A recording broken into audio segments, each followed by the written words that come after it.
কেউ যদি ইউকেতে হায়ার এডুকেশনের জন্য যেতে চায় সেক্ষেত্রে তার স্কলারশিপটা, বিশেষ করে সে যদি বাংলাদেশি স্টুডেন্ট হয়, কিভাবে সেই স্কলারশিপ পাবে এবং সেই ক্ষেত্রে আপনারা কতটুকু তাদেরকে সহযোগিতা করবেন? দেখুন, আমাদের একটা অফিস রয়েছে, হেড অফিস লন্ডনে, where I personally do live, যেখানে আমি ইউকেতে থাকছি, এবং আমরা ইউকেতে মোস্ট অফ দ্য ইউনিভার্সিটির অফিসিয়াল রিপ্রেজেন্টেটিভ হিসেবে কাজ করছি। অ্যাজ এ রেজাল্ট অফ ইউনিভার্সিটির সাথে আমাদের সুসম্পর্ক থাকার কারণে আমরা ইউনিভার্সিটি থেকে প্রতিনিয়ত ট্রেন্ড হয়ে থাকি, এবং ইউনিভার্সিটির রিকোয়ারমেন্ট অনুসারে যদি আমরা ডকুমেন্ট যদি সাবমিট যদি করতে পারি, সেক্ষেত্রে মোস্ট অফ আওয়ার স্টুডেন্ট কিন্তু স্কলারশিপ পাচ্ছে।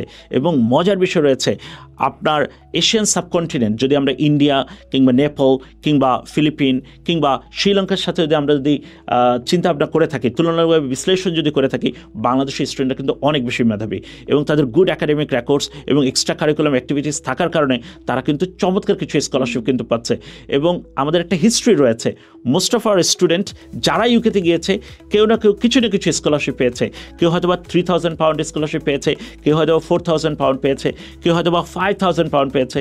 আবার এক্সট্রা অর্ডিনারি ক্যান্ডিডেট যারা রয়েছে তারা কিন্তু আপ টু 100% স্কলারশিপে কিন্তু পেয়েছে।